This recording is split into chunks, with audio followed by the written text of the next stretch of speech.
ये कहानी है अमृतपुर नाम के एक छोटे से गांव की। सूरज की हल्की हल्की किरणें नदी पर पड़ रही थी। पानी में सुनहरी चमक थी। गांव में सुबह की चहल पहल शुरू हो गई थी, लेकिन बड़े भाई प्रवीण के घर में हमेशा की तरह कड़क आवाज गूंज रही थी। अरे ओ मोहन, उठ जा, कब तक सोता रहेगा? देख, मैं तुझसे बड़ा हूँ। जब तक मैं जिंदा हूँ तुझे आराम करने का हक नहीं। छोटा भाई मोहन, जो अभी अभी जागा था, चुपचाप उठ गया। उसकी पत्नी मेधा भी डर कर खड़ी हो गई। मेरी ही छांव में रहकर पेट भरता है। घर भी मेरे नाम का, खेत भी मेरे नाम का। तेरा तो कुछ भी नहीं है मोहन। याद रख, अगर मेरा दिल बड़ा ना होता तो तू सड़क पर बैठा होता। तेरी औकात क्या है? तेरा तो कुछ भी नहीं है मोहन। कभी आईने में देखा है खुद को? तू तो बस मेरा दिया हुआ एक टुकड़ा है जो भीख की तरह मैं तुझे डाल देता हूँ। याद रख, अगर मेरा दिल इतना बड़ा ना होता तो आज तू सड़क पर भीख मांगता फिरता। प्रवीण हर रोज उसे ताने देता। मोहन चुप था। उसने कभी जवाब नहीं दिया। उसके माता पिता बचपन में ही मर गए थे। बड़ा भाई ही उसे पाल पोस कर बड़ा किया था। लेकिन जैसे जैसे प्रवीण की उम्र और दौलत बढ़ी, उसका दिल सिकुड़ता चला गया।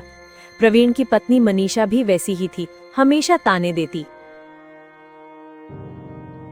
देखिए जी, बारिश आने वाली है।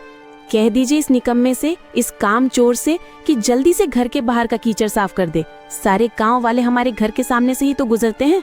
अगर रास्ता गंदा हो गया तो लोग क्या कहेंगे? कहेंगे कि इतने बड़े खेत, इतने मवेशी, इतना सोना रखने वाले प्रवीण के घर के आगे कीचड़ भरा पड़ा है।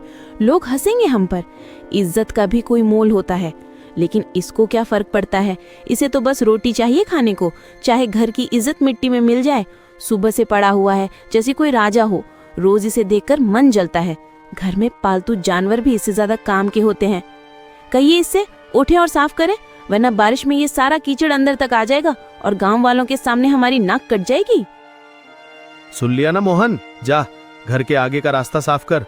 और सुन, मवेशियों के लिए चारा भी काट ला। मुझे खेत देखने जाना है, वहां भी काम होगा। मोहन चुपचाप बाहर निकल गया। मोहन भगवान राम का बहुत बड़ा भक्त था।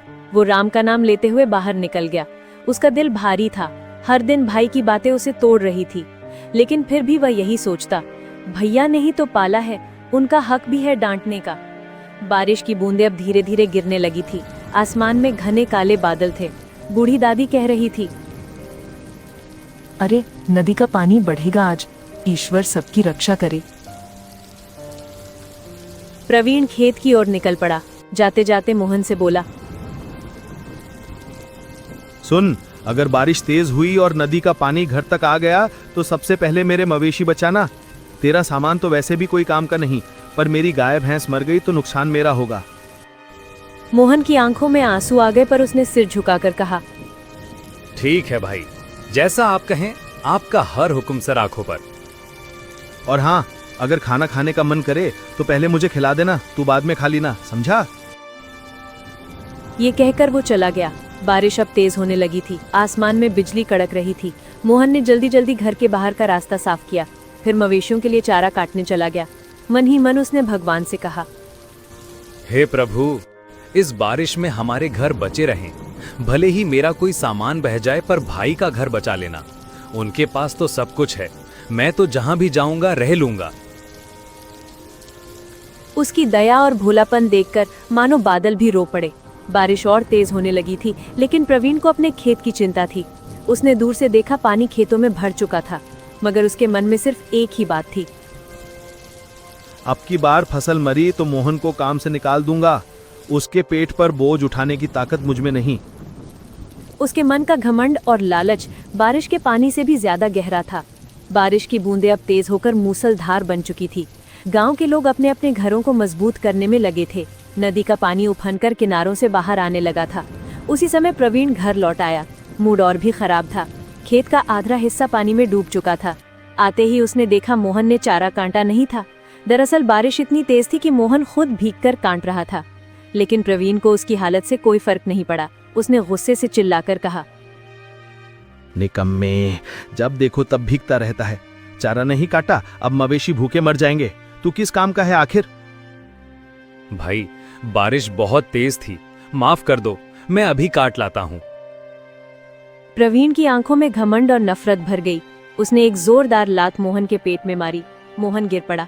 उसकी पत्नी मेघा दौड़ती हुई आई, लेकिन प्रवीण ने उसे भी धक्का दे दिया। बिट्टू, उनका छोटा बेटा, जोर जोर से रोने लगा। बस बहुत हो गया, आज से ये घर तेरा नहीं, निकल जा यहाँ से। मैं तुझ पर और तेरे परिवार पर एक दाना भी खर्च नहीं करूंगा, निकल जा मेरे घर से। मोहन की पत्नी गिड़गिड़ाती रही। भैया, हाथ जोड़ती हूँ, ऐसा मत करो, बारिश हो रही है, हम कहाँ जाएंगे इस वक्त। देखो भैया, हमारा तो कोई नहीं है, ये घर ही हमारा आसरा है। अगर इसे भी छोड़ देंगे तो छोटा बच्चा कहाँ सिर छुपाएगा। भैया, भगवान के लिए, इतनी रात में, इतनी ठंडी में कहाँ जाएंगे हम? सड़क पर मर जाएंगे भैया। आपको जो चाहे सजा दे दीजिए, काम का दोहरा बोझ दे दीजिए, लेकिन घर से मत निकालो। जहां मर्जी जाओ, नदी में डूब मरना है तो मर जाओ, मुझे कोई फर्क नहीं पड़ता। ये घर मेरा है और इसमें रहने का हक भी सिर्फ मेरा है। बारिश की बूंदें अब मोहन के आंसुओं के साथ मिल चुकी थी। वो चुपचाप उठा। उसके गीले कपड़े उसके शरीर से चिपक रहे थे। उसने अपनी पत्नी और बेटे को साथ लिया और निकल पड़ा। उसकी पत्नी की आंखें लाल थी, लेकिन उसने भी कुछ नहीं कहा। दोनों घर से बाहर निकल गए। बाहर ठंडी हवा चल रही थी। बारिश में उनके पैर कीचड़ में धंस रहे थे। बच्चे का शरीर ठंड से कांप रहा था। रात का अंधेरा उतर आया था। गांव के लोग खिड़कियों से देख रहे थे, पर किसी की हिम्मत नहीं हुई कुछ बोलने की। प्रवीण से सब डरते थे और प्रभु राम का नाम लेते हुए मोहन धीरे धीरे नदी की ओर बढ़ गया। यहीं रुकते हैं मेघा। देखो, ये पेड़ की जड़ें भले ही बाहर निकल आई हैं, ये झोपड़ी भी पुरानी और टूटी फूटी है, लेकिन हमारे लिए ये भी किसी महल से कम नहीं है। कम से कम हमारे सिर पर एक छत तो होगी। ईश्वर ने हमें हर मुश्किल से बचाया है मेघा, आज भी बचाएंगे, मुझे पूरा भरोसा है। हमारे दुख के दिन जल्दी ही खत्म होंगे, हमें बस हिम्मत नहीं हारनी है। जब तक ये सांसें चल रही हैं, मैं तुझे कभी भी खुले आसमान के नीचे सोने नहीं दूंगा। सुनिए जी, हमने किसी का क्या बिगाड़ा था? हम तो हमेशा सबका भला ही चाहते थे, फिर भी भैया ने हमें क्यों निकाल दिया? उनका दिल इतना कठोर कैसे हो गया? हम तो अपने हक का भी नहीं मांग रहे थे, बस 2 रोटी और सिर छुपाने की जगह चाहिए थी। क्या यही हमारा कसूर था? भगवान ही जाने अब हमारा क्या होगा। मेघा, मत रो, मत रो। देखो, बिट्टू को ठंड लग जाएगी, उसका बदन कांप रहा है। अगर तू ऐसे टूट जाएगी ना, तो मैं भी कमजोर पड़ जाऊंगा। मैं अभी जाता हूँ गांव के बाहर, वहां पेड़ के नीचे सूखी घास पड़ी थी, वहीं ले आता हूँ। देख लेना, इसी बारिश में, इसी ठंडी रात में हम अपना घर सजाएंगे। हाँ, टूटी फूटी झोपड़ी होगी, दीवारों से हवा भी आएगी, लेकिन वो हमारा होगा मेघा, सिर्फ हमारा, छोटा सा। लेकिन उसमें तेरा, मेरा और बिट्टू का सपना होगा। मुझे यकीन है भगवान हमें देख रहे हैं। एक दिन यही बारिश हमारी खुशियों की भीगी भीगी सौगात लेकर आएगी। वह उठा और घने अंधेरे में चला गया। उसकी पत्नी अपने भीगे बेटे को सीने से लगाकर बैठ गई। आसमान से बिजली चमक रही थी। बरगद के पत्ते झड़ रहे थे, पर उसी पेड़ के नीचे एक टूटे परिवार ने नया जीवन शुरू करने की ठानी थी। बारिश की बूंदें थमती नहीं थी। मोहन, मेघा और बिट्टू नदी किनारे बरगद के पेड़ के नीचे झोपड़ी में बैठे कांप रहे। बिट्टू भूख से रोने लगा। उसकी रोती आवाज सुनकर मेघा भी रो पड़ी। मोहन गांव के बाहर बने कचरे के ढेर तक गया।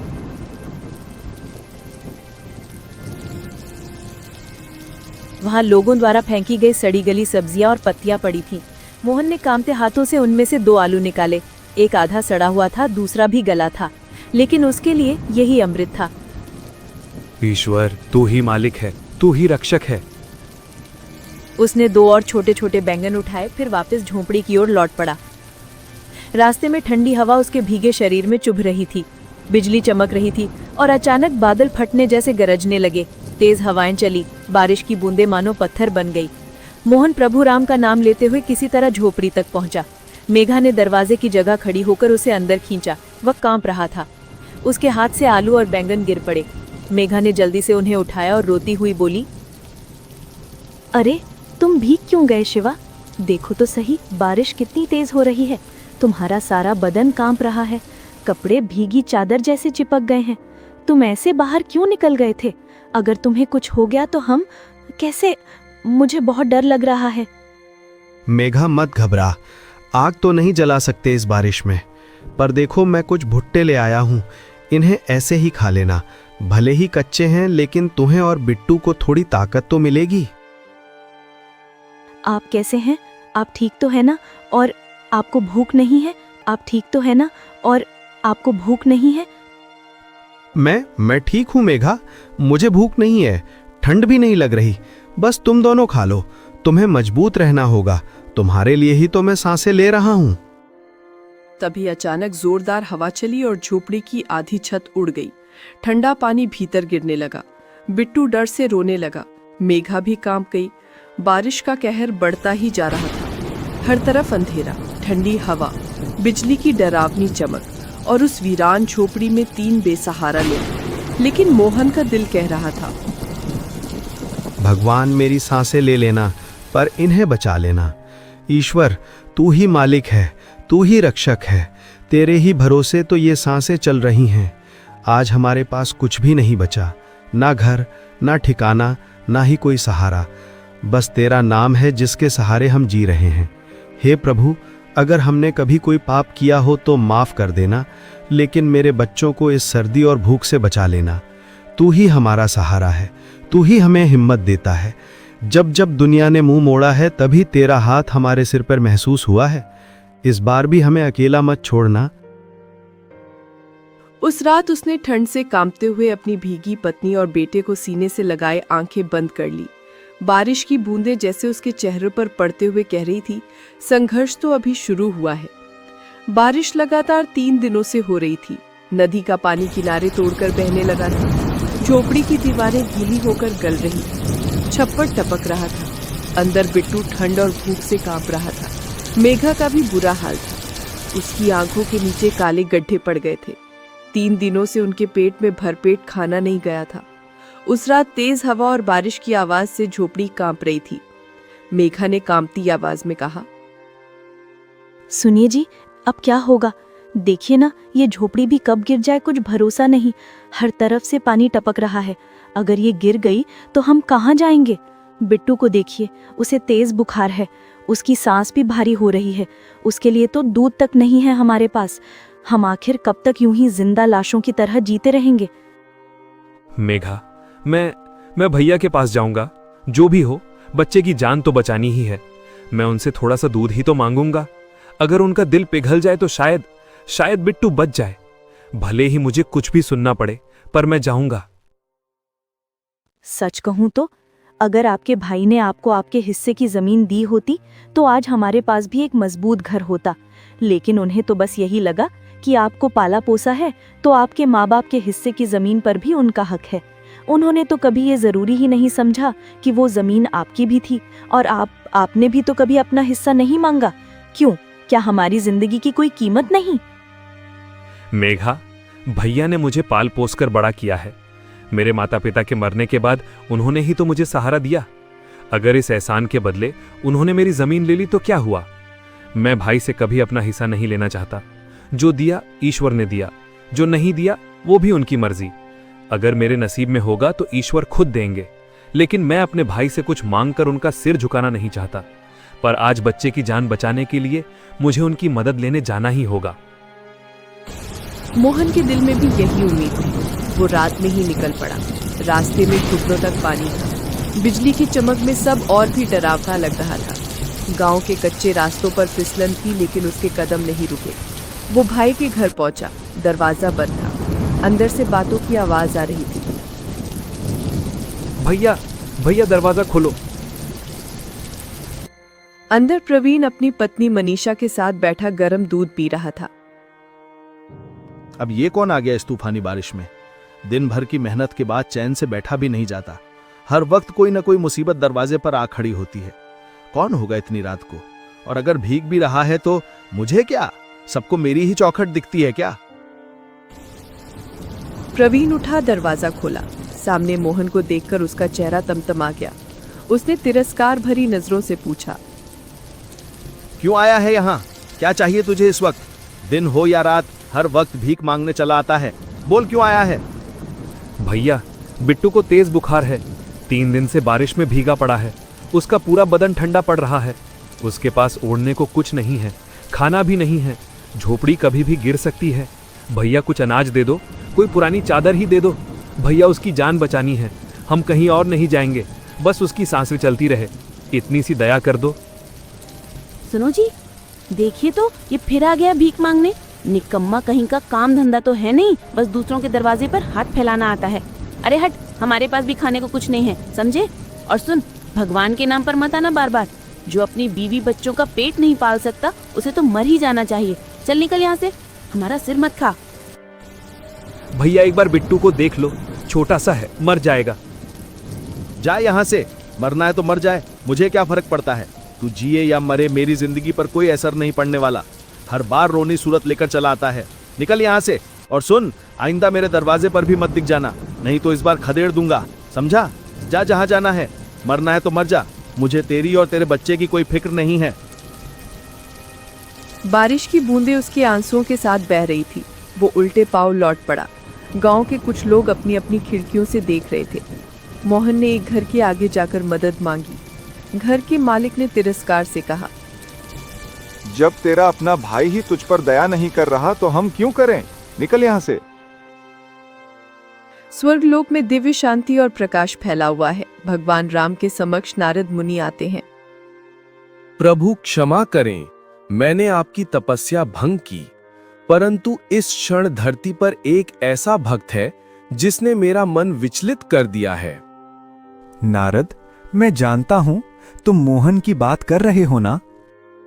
प्रभु, आप सब जानते हैं, वो गरीब किसान मोहन जिसने सब कुछ कमा दिया, उसका झोपड़ा, उसका बैल, उसकी आखिरी उम्मीद, फिर भी उसने आपका नाम नहीं छोड़ा। इस तूफान में भी वो आपके मंदिर में बैठा भजन गा रहा है। नारद, मैं हर भाव को देखता हूं। उसकी भक्ति केवल मुझसे मांगना नहीं है, बल्कि मुझ में पूर्ण समर्पण है। उसने मुझे स्वीकार किया, मेरी हर मर्जी को अपना माना। ये सरल नहीं है। उसकी परीक्षा अब पूरी हो गई है। परीक्षा प्रभु, क्या आप उसे अब भी परखेंगे? उसकी आस्था इतनी दृढ़ है कि अब उसे किसी और परीक्षा की आवश्यकता नहीं। अब समय आ गया है उसे उसके समर्पण का फल देने का। मैं स्वयं धरती पर जाऊंगा। नारद, मैं हर भाव को देखता हूं। उसकी भक्ति केवल मुझसे मांगना नहीं है, बल्कि मुझ में पूर्ण समर्पण है। उसने मुझे स्वीकार किया, मेरी हर मर्जी को अपना माना। ये सरल नहीं है। उसकी परीक्षा अब पूरी हो गई है। परीक्षा प्रभु, क्या आप उसे अब भी परखेंगे? उसकी आस्था इतनी दृढ़ है कि अब उसे किसी और परीक्षा की आवश्यकता नहीं। अब समय आ गया है उसे उसके समर्पण का फल देने का। मैं स्वयं धरती पर जाऊंगा। तभी राम जी धरती लोक पर आ जाते हैं और एक बूढ़े का रूप ले लेते हैं। आखिरकार वो टूटे दिल से भीगे कपड़ों और खाली हाथों के साथ फिर उसी नदी किनारे की झोपड़ी में लौट आया। मेघा ने उसके चेहरे की हालत देख ली। उसने कुछ नहीं पूछा। दोनों की आंखों से आंसू चुपचाप बहते रहे। बाहर बारिश और तेज हो गई थी। बिजली की कड़क सुनाई दे रही थी। दूर आसमान में बादल गरज रहे थे। ऐसा लग रहा था जैसे आसमान भी रो रहा हो। बच्चे के लिए खाने का इंतजाम करने वो फिर से निकला। रात अंधेरी थी। रास्ते में गांव के बाहर पीपल के पेड़ के नीचे उसने एक बूढ़े को देखा। उसके शरीर पर एक फटी पुरानी धोती थी। उसके बाल भीगे हुए थे और आंखों में बेबसी थी। वो पूरी तरह भीग चुका था। मोहन का दिल रो उठा। उसने झुककर पूछा, बाबा, आप यहाँ क्यों खड़े हो? इतनी बारिश में भीग जाओगे। तुम्हारा ये पतला सा कपड़ा भी सारा भीग गया है। चलो कहीं छांव में बैठ जाओ, ठंड लग जाएगा। बाबा कुछ तो बोलो, इतनी रात को यहाँ अकेले क्यों खड़े हो? बेटा, कई दिनों से कुछ खाया नहीं। भीख मांगने गांव गया था, मगर किसी ने कुछ नहीं दिया। किसी के पास 2 वक्त की रोटी भी नहीं बचा, या शायद किसी का दिल ही मर गया है। अब यह बूढ़ा शरीर जवाब दे रहा है। खड़े खड़े भी सांस नहीं लिया जा रहा। हाथ पैर सुन्न हो गए हैं। पेट में भी कुछ नहीं। लगता है बेटा अब भगवान ही बुला लेंगे। वहां भूखा ना रहूं। मोहन की आंखों से आंसू बह निकले। उसने कांपते हाथों से अपनी भीगी जेब टटोली। उसमें गांव के कचरे से मिले 2 छोटे आलू थे, जिन्हें वो बिट्टू और मेघा के लिए लाया था। लेकिन बाबा की हालत देखकर उसका दिल भर आया। उसने दोनों आलू बूढ़े के हाथों में रख दिए। बाबा ने कांपते हाथों से आलू पकड़े और आंसुओं से भीगे हुए चेहरे से मुस्कुराए। बेटा, तूने आज मेरा जान बचा लिया। लोग अपने बच्चों के मुंह से निवाला नहीं छीनते, लेकिन तूने अपनी पत्नी बच्चे का निवाला मुझे दे दिया। भगवान तुझे बहुत देगा। बाबा, मेरे नसीब में देने के लिए कुछ भी नहीं है। ये तो बस मेरी मजबूरी और लाचारी है। मैं खुद किसी से मांगता फिर रहा हूँ, भला तुम्हें क्या दे सकता हूँ। काश बाबा, काश मेरे हाथ में भी कुछ होता तो तुम्हारे पैरों में रख देता। मैं तुझे आशीर्वाद देता हूँ बेटा। बोल, क्या चाहिए तुझे? जो मेरे बस में होगा वो दूंगा। हाथ खाली है, पर दुआएं देने की ताकत तो अभी बाकी है। बाबा, आप भी मजाक कर रही हो। भला आप क्या दे सकते हो मुझे? लेकिन अगर सच में कुछ मांग सकता तो एक पक्का घर मांगता बाबा। एक ऐसा घर जिसकी छत से पानी ना टपके, जिसके अंदर मेरी मेघा और मेरा भिट्टू भीगे नहीं, ठंड से कांपे नहीं। बस एक पक्का घर, यही सपना है मेरा। जा बेटा जा, जो तूने मांगा है वो तुझे जरूर मिलेगा। आज मेरा एक इच्छा पूरा हुआ है, पर तेरा सपना अधूरा नहीं रहेगा। ये मेरा आशीर्वाद है। ईश्वर तेरी ये इच्छा पूरी करेंगे। जा बेटा, तेरे दुख के दिन खत्म होंगे। मोहन को लगा बाबा शायद बुढ़ापे में भ्रमित हो गई हैं। वो चुपचाप आगे बढ़ गया। उसकी आंखों से आंसू बह रहे थे, लेकिन दिल हल्का था कि उसने किसी भूखे को खाना तो खिलाया। जब वो वापस अपनी झोपड़ी के पास पहुंचा तो उसकी आंखें फटी की फटी रह गई। जहां वो टूटी फूटी झोपड़ी छोड़कर गया था, वहां अब एक बड़ा सा पक्का घर खड़ा था। लाल ईंटों की दीवारें, मजबूत छत, खिड़कियां और सामने एक छोटे से ओसारी थी जहां मेघा बैठी थी। उसके चेहरे पर हैरानी और खुशी दोनों थी। मेघा ने मोहन को देखकर रोते हुए कहा,